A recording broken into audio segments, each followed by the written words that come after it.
बताया एक media personality के निपुण राणा बयान सर। और मैं निखिल सर से बोलना चाहूंगा कि निखिल सर आप निपुण सर को साफा और माला अर्पण करें और साथ में स्मृति चिन्ह जो है इनको भेंट कीजिए। निपुण सर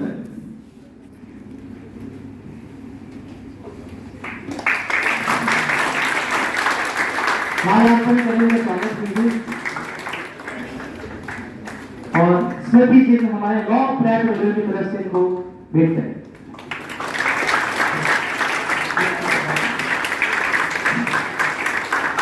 अब मैं हर छोटे छोटे कहना चाहूंगा कि वो सीए राकेश कतुई जी को सम्मानित करें, साफा माला और स्मृति चिन्ह प्रदान करें। हर्षवर्धन सर।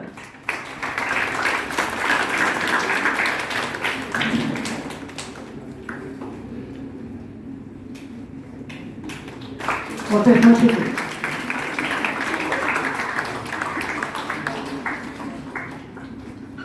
अब यहाँ से मैं आगे निपुण सर और कंडोई सर को यहाँ पे संबोधित करता हूँ। पूरी सभा लीजिए सर।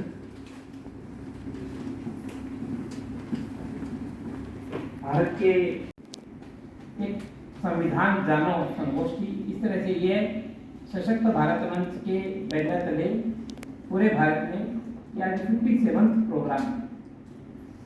उसके पहले 56 इंस्टीट्यूट्स में अभी तक निपुण आलमबयान जी के मार्गदर्शन में, नेतृत्व में, लीडरशिप में हमने मोर देन 10,000 स्टूडेंट्स को कॉन्स्टिट्यूशन से अवेयरनेस इस तरह के प्रोग्राम रखे हैं। तो आप लोगों के मन में ख्याल आएगा कि ये कॉन्स्टिट्यूशन अवेयरनेस अभी क्यों कर रहे हैं, अभी तो हम पहले क्लेट की प्रिपरेशन कर लें,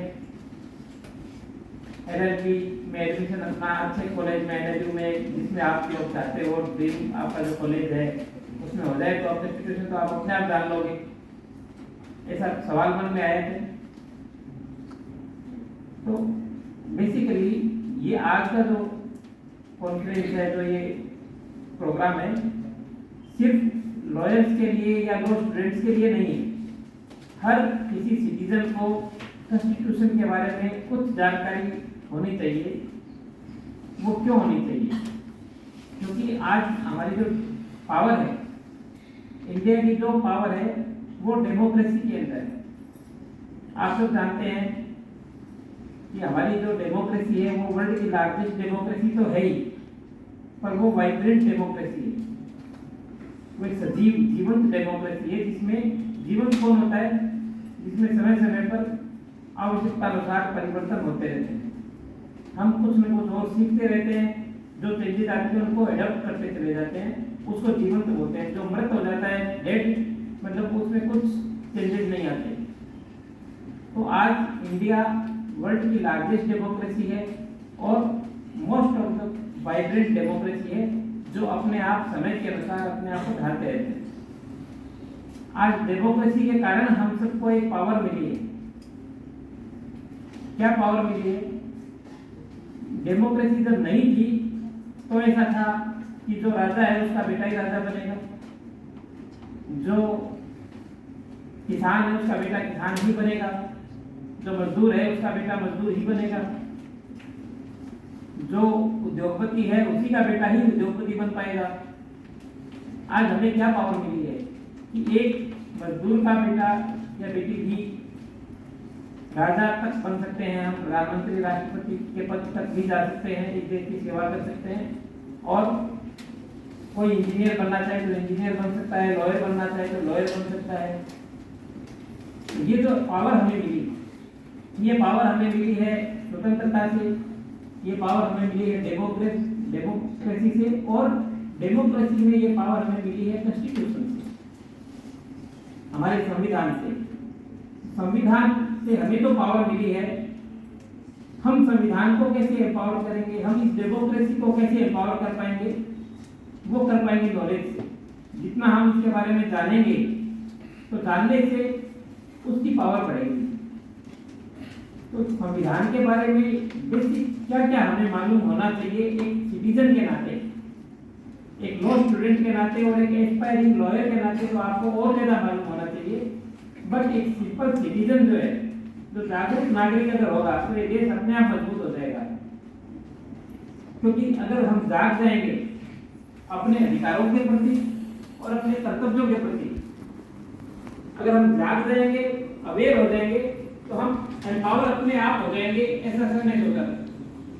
इन्होंने सोचा कि आज इंडिया एक मजबूत नेशन कैसे बने, पावरफुल नेशन कैसे बने, तो उसके लिए स्टूडेंट्स खाली इसलिए नहीं पढ़े कि उसको एक एग्जाम क्रैक करना है, खाली इसलिए नहीं पढ़े कि उसे एक अच्छी जॉब लेनी है, वो इसलिए पढ़े कि उसे एक अच्छा सिटीजन बनना है।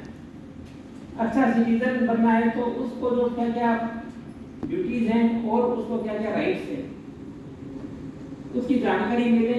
तो सर क्योंकि कॉन्स्टिट्यूशन के सब्जेक्ट पर वर्षों से बोलते आए हैं, इन्होंने बहुत सारे यूपीएससी आरपीएससी के स्टूडेंट्स को पढ़ाया है और आज उनके बहुत सारे स्टूडेंट्स सक्सेसफुली सिविल सर्विसेज में देश की सेवा कर रहे हैं और डिफरेंट और भी पोर्टफोलियोज पर रहकर के देश की सेवा कर रहे हैं। उन्हें लगा कि अगर कॉन्स्टिट्यूशन के ऊपर लोगों की जानकारी बढ़ेगी, अवेयरनेस बढ़ेगी, तो हमारा कॉन्स्टिट्यूशन भी वाइब्रेंट रहेगा, वो भी जिंदा रहेगा, और कॉन्स्टिट्यूशन रहेगा तो डेमोक्रेसी जिंदा रहेगी। क्योंकि हमारा कॉन्स्टिट्यूशन बेसिकली किसी सरकार, किसी पार्टी, किसी संगठन से उसके ऊपर डिपेंड नहीं है। सरकारें आएंगी जाएगी, पार्टियां आएंगी जाएगी, लेकिन जैसे कॉन्स्टिट्यूशन एक आत्मा की तरह है, वो हमेशा रहेगा वाइब्रेंट। इसीलिए आज आप सब लोगों को यहाँ इनवाइट किया गया। आप लोग आए अपने निजी शेड्यूल में से सुनने के लिए सर को, तो मेरी आप सबसे आशा है और रिक्वेस्ट है कि बहुत ध्यान से इस विषय को सुनेंगे, अपने जीवन में उतारेंगे, अपने हृदय में उतारेंगे और कॉन्स्टिट्यूशन के एक योद्धा बनकर ऐसा संकल्प लेंगे कि हम इस कंसेप्ट को और 10-20 लोगों को समझाएंगे कि आपके एज ए सिटीजन राइट्स हैं और क्या क्या ड्यूटीज हैं, हमें देश के लिए क्या क्या करना चाहिए। इन चीज़ों को समझ करके हमें कॉन्स्टिट्यूशन के प्रचारक बने, उसको और इस अवेयरनेस को फैलाएं। इसलिए ये प्रोग्राम आप सबके बीच में किया गया है। मैं आगे डेलीब्रेशन देंगे। Thank you.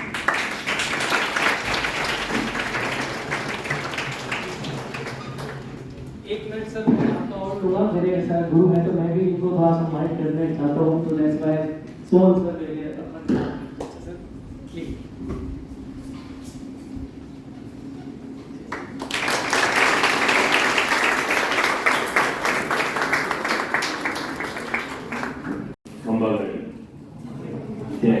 आवाज दे, कंबल नहीं।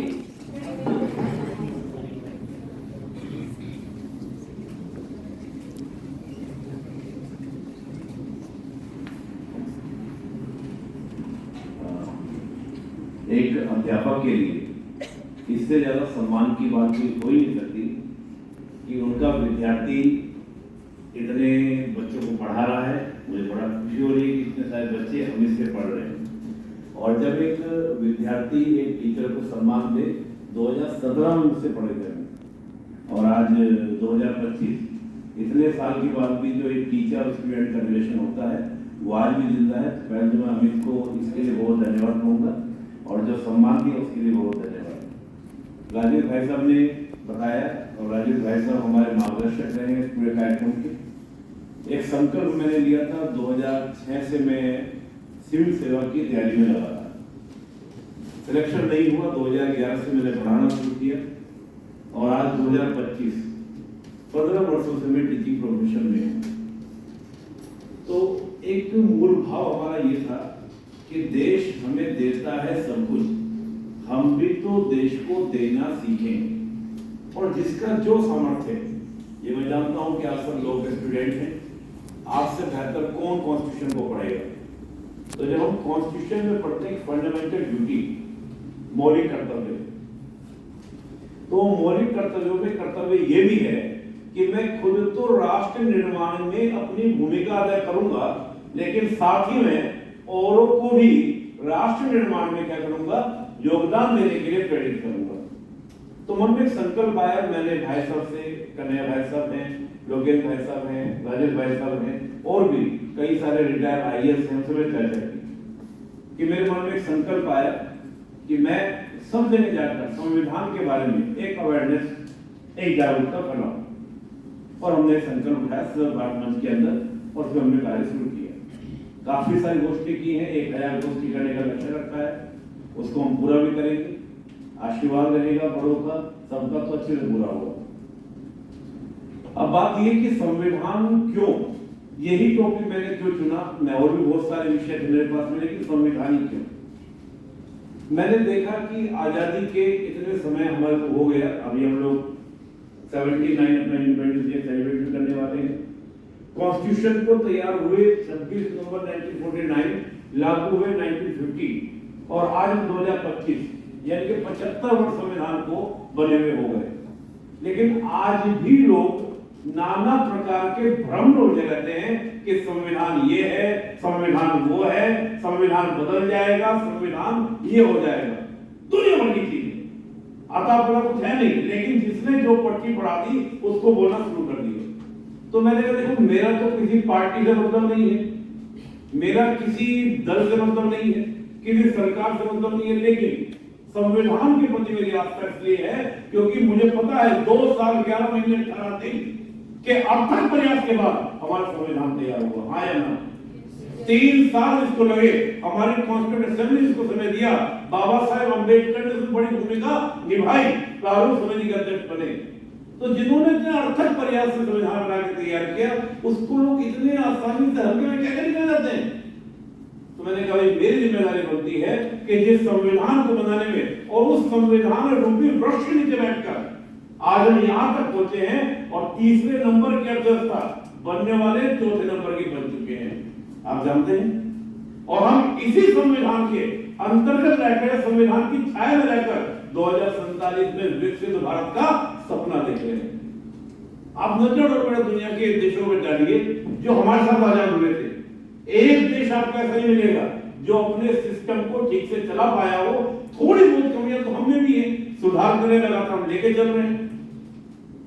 लेकिन देखिए, आज की हम तारीख की बात करते हैं, हम आज की बात करते हैं, आपको कहीं जाने की जरूरत नहीं। पड़ोस में देखिए आसपास, अफगानिस्तान क्या एक सफल देश है?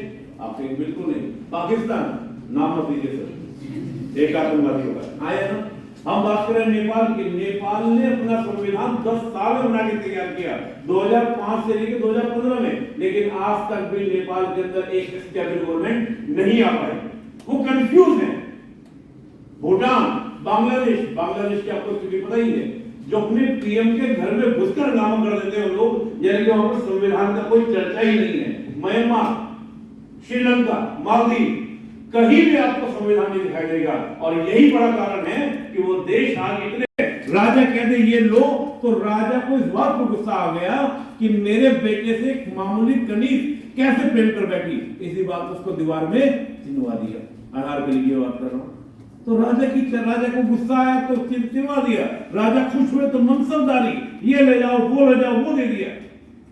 फिर कहा नहीं भाई, ये रास्ता नहीं चलेगा, राजा का बेटा ही राजा नहीं बनेगा, एक चाय वाला भी बनेगा, एक रिक्शा वाला भी बनेगा, हर किसी को अधिकार मिलेगा किसका? राजा बनने का। हालांकि वो राजा वाला कॉन्सेप्ट नहीं है। हमारे यहाँ राष्ट्रपति कौन है? द्रौपदी मुर्मू जी है, एक मामूली आदिवासी परिवार से बनी हुई हमारे देश की राजा यानी कि राष्ट्रपति यानी कि राजा राष्ट्रपति, हेड ऑफ स्टेट। कहां से उठकर आई है? बिल्कुल मामूली, आप जैसे परिवार से भी निम्न स्थिति में वो महिला वहां तक पहुंची है। मतलब अब राजा का बेटा राजा नहीं बनेगा। लोकतंत्र है तो जमीन का बंदा भी क्या बनेगा? राजा बनेगा। हाँ या ना?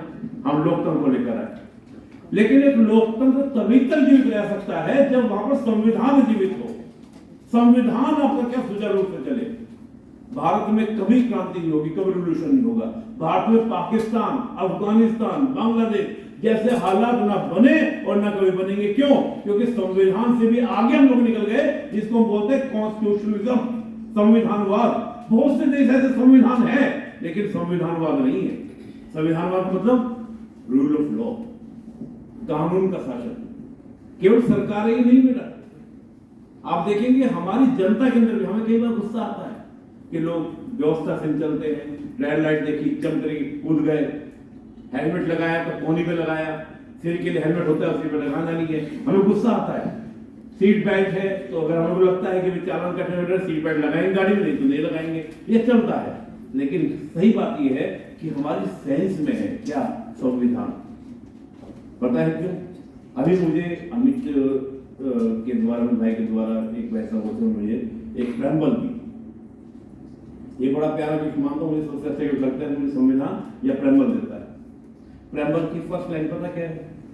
We the people of India, we the people of India, हम भारत के लोग इस संविधान को अंगीकृत, अधिनियमित और आत्माकृत करते हैं, adopt, enact and give to ourselves करते हैं। कौन? हम भारत के लोग। कौन?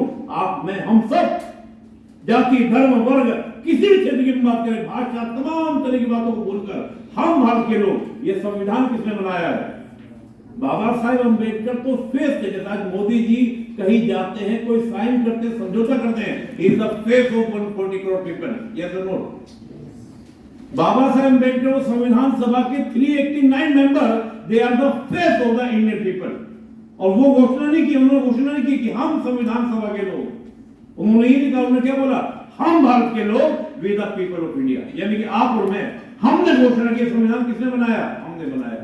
तो हम इसके अकॉर्डिंग चलेंगे ही, ये हमारा कमिटमेंट है। हमने सबने क्या किया? उस संविधान को राइट दिए, अधिकार दिए, उसको हमें समर्पण किया, आत्माकृत अपनी आत्मा पर स्थान देते हैं, गिव टू आवरसेल्फ। तो मैं इसलिए बोलता हूं कि संविधान किसी और का बनाया हुआ नहीं है, संविधान किसका बनाया हुआ? आपका, मेरा, हम सब का बनाया हुआ है। और संविधान पे चलना क्यों जरूरी है?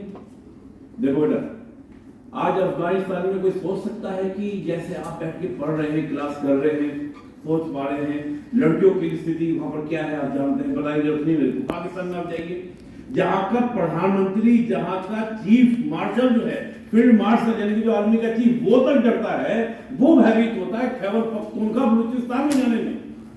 वो देश क्या खास तरक्की करेगा? बोलो हाँ या ना?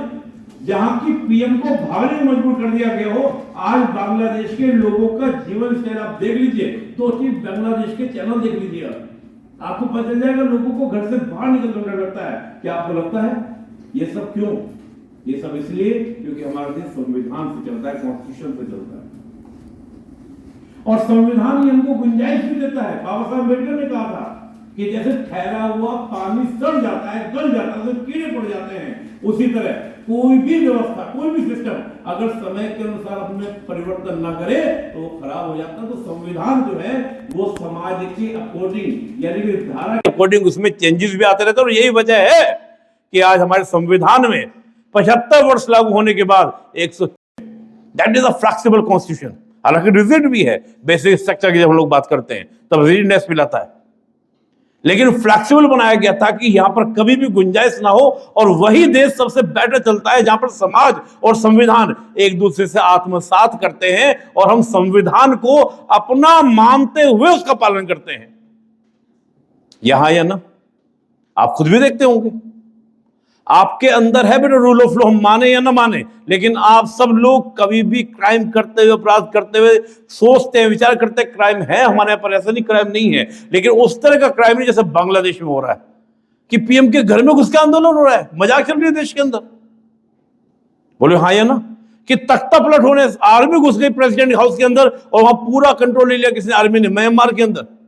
और दुनिया के बहुत से देश आपको, एक देश आपको ऐसा नहीं मिलेगा जो 1947 में आजाद हुआ हो और वो यहां तक सफर किया हो जहां तक हम आ गए हो, कि एक देश 100 साल के अंदर अपने आप को डेवलप कैटेगरी में रखने को तैयार हो। वो कौन है? आपका केवल भारत है, हमारा देश भारत है। रीजन केवल एक ही है, वो क्या है? संविधान, कॉन्स्टिट्यूशन। कॉन्स्टिट्यूशन देता है अनुशासन, कॉन्स्टिट्यूशन देता है हमारे सपनों को क्या उड़ान देता है, स्वतंत्रता, समानता, न्याय, बंधुत्व जैसे विचारों को हमारा संविधान लेके चलता है। कहता है तुमको आजादी है, लेकिन आजादी भी कितनी? एक सीमा के अंदर, ताकि दूसरे की आजादी में हम हस्तक्षेप ना करें। स्वतंत्रता है, स्वतंत्रता नहीं है।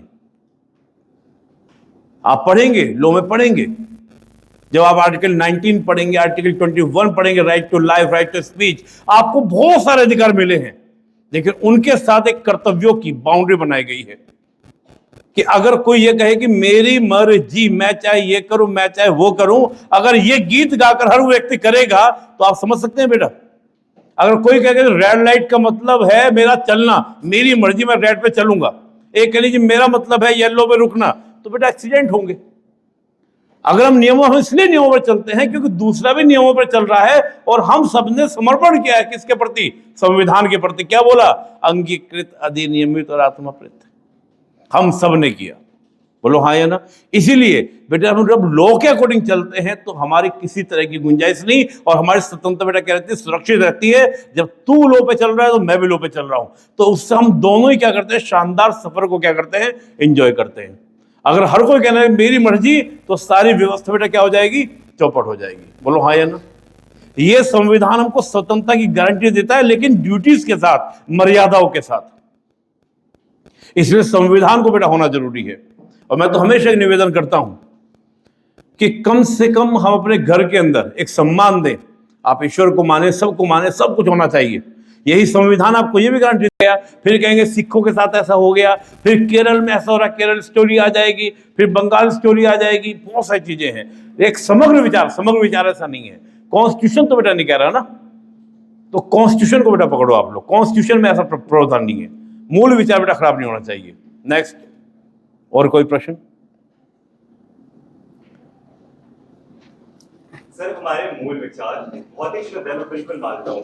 हमारा संविधान सबसे महान, हमारा संविधान सबसे बलवान। लेकिन जो लोग उस संविधान को चला रहे हैं, बेटा सुनिए, बेटा सच अच्छे श्रोता बनोगे तो एक दिन अच्छे वक्ता बनोगे। सुनिए बेटा ध्यान से। हाँ, जो संविधान की मदद से हम लोगों को आगे बढ़ने में मदद कर रहे हैं, जिन्हें हम सरकार भी कहते हैं, जो हमारे आए दिन, लेकिन इन्हीं आजकल जो हमारी परिस्थितियां बन रही है, आए दिन ऐसी बातें आ रही है कि संविधान को ही नुकसान पहुंचाया जा रहा है और संविधान ही हमारे देश के खतरे में है।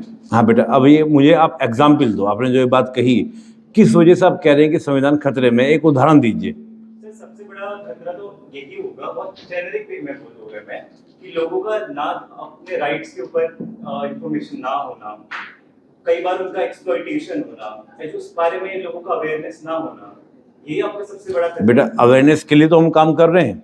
आप ये बताइए सरकार की ओर से कौन सा ऐसा स्टेप है जिसको आप कह सकते हैं संविधान खतरे में? कोई स्टेप नहीं। देखो बेटा क्या होता है, हमारे यहाँ अलग अलग विचार हैं, अलग अलग पार्टीज हैं, तो वो बेटा सुनिएगा 2 मिनट बस, मैं ज़्यादा समय नहीं लूँगा बेटा आपका, ध्यान सुनिए बेटा। देखो कितना अच्छा प्रश्न उनका आप सबके लिए वो प्रश्न है जो मैं चाहता था आपको बोलना, जो उन्होंने प्रश्न किया। देखो बेटा अलग अलग पार्टीज हैं, सब अपने अपने विचार को लेकर चल रही हैं। एक पार्टी अगर आज पावर में है तो दूसरी पार्टी चाहेगी मैं पावर में आ जाऊं, वो कैसे पावर में आएगी? मैं पहले फिर आपको बोलिएगा, मेरे से खूब बहस कीजिए, मैं इसी काम के लिए आया हूं आपके बीच में। तो बेटा वो क्या करते हैं, अब दूसरा अगर दूसरे के अगेंस्ट नहीं बोलेगा तो कैसे काम बनेगी? लेकिन कोई एग्जाम्पल नहीं है किसी के पास। मैं एग्जाम्पल की बात कर रहा हूं। मैं तो इंदिरा जी की भी आलोचना नहीं करता, ना राजीव जी की, ना राहुल गांधी जी की, ना ही नेहरू जी की। मैं प्रेसिडेंट मोदी जी की बात है कि जहां पर जो पॉइंट है वो पॉइंट बताइए। सर, मैं अपना क्वेश्चन स्टेट करते हुए ये बताना चाह रहा हूं, मैं ना ही राइटिस्ट के व्यू से बोल रहा हूं, ना ही लेफ्टिस्ट के। वो छोड़ दिए। ये बहुत जेनेरिक वे में बोल रहा हूं, as a taking a middle path, कि आपकी कोई भी सरकार, कोई भी गवर्नमेंट आपकी मेजॉरिटी में आए, कोई भी आए, वो कॉन्स्टिट्यूशन को किसी ना किसी वे में गलत वे में यूज करेगी अपनी मेजॉरिटी दिखाने के लिए। देखो बेटा बहुत सुंदर आपने पूछा। आपको पता है कि हमारा संविधान की प्रेम्बल में 2 शब्द यूज किए गए, डेमोक्रेसी और रिपब्लिक, है ना? क्या मतलब है डेमोक्रेसी रिपब्लिक का? हम आमतौर से क्या पढ़ते हैं? डेमोक्रेसी जनता का शासन, ये पढ़ा। और रिपब्लिक का मतलब हम लोग क्या पढ़ते हैं बहुत जनरल वे में, जहां पे हेड ऑफ स्टेट क्या हो आपका, हेरिडेटरी बेसिस ना हो। लेकिन बेटा ये अधूरी परिभाषा है। अब ध्यान सुनना इस बात को, आपके प्रश्न का उत्तर मिल जाएगा, आप दोनों के प्रश्न का उत्तर। अमेरिका का संविधान अपने यहाँ पर एक शब्द यूज करता है, रिपब्लिक। अमेरिका के संविधान में डेमोक्रेसी वर्ड यूज नहीं है।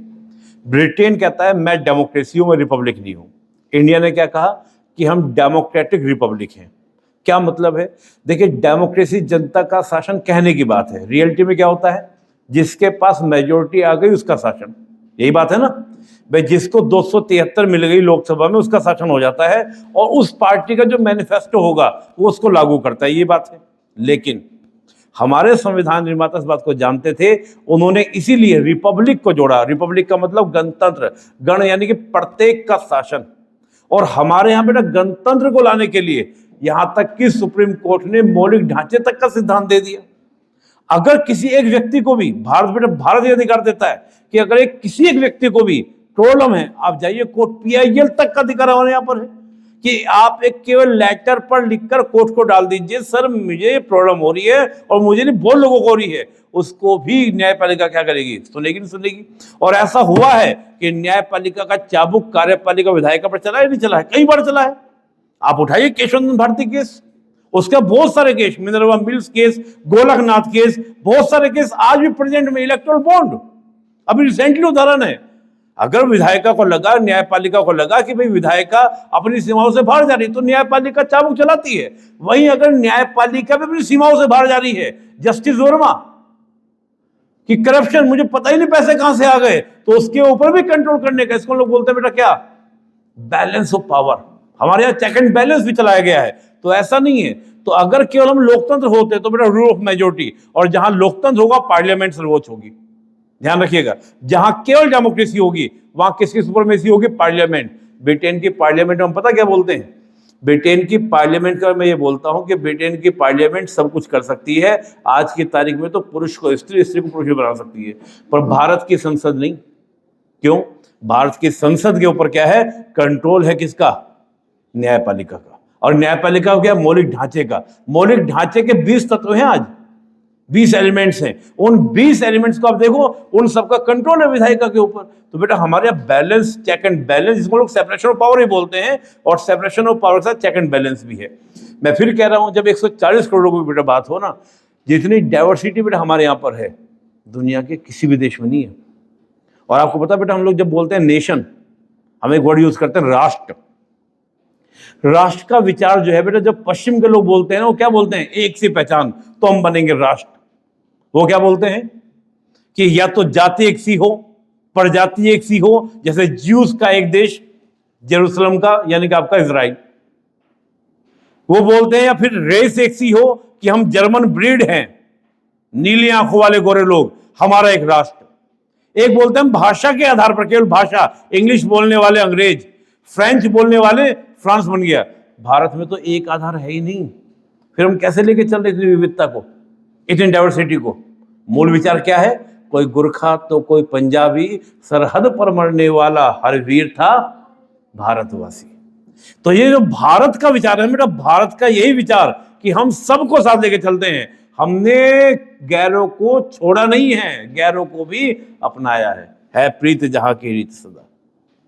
तो बेटा मूल विचार ये है, सर्वे भवन्तु सुखिनः। मूल विचार है वसुधैव कुटुम्बकम। मूल विचार है कि भारत ने युद्ध नहीं बुद्ध दिया है, ये मूल विचार हमारा है। अब बेटा बाकी तो जब इतना बड़ा देश होगा तो टकराव होंगे, आप उन्हें रोक नहीं सकते। मैं कहता हूं कि आप घर में, आप बाहर निकलिए, आप बाहर निकलते टक्कर होगी साइकिल बाइक की, आप लड़ जाते हैं तो लड़ाई तो वहां भी होती है, ठीक है ना। इस भारत का नागरिक होते हुए ये जो बीच में लड़ाइयाँ होती है, इनसे नागरिक होते हुए डर भी लगता है, कहीं हमारा जो संविधान हमें राइट्स देता है, जो हमें पावर देता है, कहीं वही उसमें ही अमेंडमेंट तो नहीं चलो, उसकी ही मदद से जो ये टकराव होते हैं रूलिंग पार्टीज में, कहीं हमें नुकसान ना पहुंचा। बेटा ऐसा कभी नहीं होगा। देखिए एक्चुअली क्या होता है, जब एक वाइब्रेंट डेमोक्रेसी हो, जहाँ पे बेटा समय के साथ परिवर्तन चलते रहते हो, और कभी टकराव, भविष्य का आप बात कर रहे हैं, हम प्रेजेंट की बात कर रहे हैं, क्या पहले ऐसा हुआ? मैंने आपको उदाहरण दिया कि दुनिया के सारे पड़ोसी देशों का देखो, आप दुनिया का देश उठाइए, जितना ज्यादा सक्सेस किया उतने कम टाइम में। अमेरिका कब आजाद हुआ था? 1774 में। संविधान कब बना? 1789 में। चमका कब? 1945 के बाद। मीन डैट 150 साल का सफर तय किया। हम 100 साल के हुए, हम चमकने लगे दुनिया के पटल पर। तो बेटा जो आपका ये संविधान आपको जो मिला है, टकराव होगा, टेंशन होंगी, लेकिन ये हमारी जिम्मेदारी बनती है। एक कहते हैं ना, देखो बेटा कोई भी देश महान नहीं होता, और देश केवल आपका नदी नाले पर्वत जमीन से नहीं बनता, देश बनता है आप और हमसे, हम भारत के लोग। हमारे बड़ों ने यहाँ तक लाकर दे दिया, अब हमारी जिम्मेदारी है कि इसको हम और मजबूत बनाएं, और अपने आसपास, ये मैंने कहा मौलिक कर्तव्य पढ़िए, मौलिक कर्तव्य में क्या कहा है? बंधुत्व का हम विचार लेके चलेंगे, यानी कि पूरे देश को क्या मानेंगे? परिवार मानेंगे। मैं भी अपनी भूमिका निभा रहा हूँ ना, मैं इसके लिए कोई पे नहीं ले रहा हूँ, मैं जब पढ़ाने जाता हूँ पे लेता हूँ, लेकिन जब इस काम के लिए निकला हूँ तो मैंने जिम्मेदारी उठाई, और मुझे पूरा विश्वास है आप में से कई लोग जब इस सक्षम हो जाएंगे, जब सक्षमता आएगी, आप भी ऐसी राष्ट्र निर्माण में भूमिका निभाएंगे, और यकीन मानिए आपका बेटा सभी का कंट्रीब्यूशन होगा। और आप तो उस दौर में है जब हम विकसित बनने वाले हैं, 2047 में 50 होगा, 55 होगा, 56 होगा, लेकिन तुम वो दौर देखोगे जो हमारे बड़ों ने देख पाए। बोलो हाँ या ना। चलिए, और कोई प्रश्न? किसी दिन हम आराम से बैठेंगे, मैं फिर कभी आऊंगा जयपुर तो हम लोग बैठेंगे, खूब सारे प्रश्न निकाल के रखना, ठीक है ना। खूब प्रश्न उत्तर दूंगा। अपनी वाणी को विराम देता हूँ। पुनः जो आपके हमारे डायरेक्टर सर हैं जोशी जी, उनका धन्यवाद, अमित जी का धन्यवाद, राजेश भाई साहब का धन्यवाद कि साथ मेरे आए, और आप सभी का बहुत बहुत शुक्रिया कि आपने मुझे सुना। अंत में भारत माता की बहुत धन्यवाद। जय हिंद।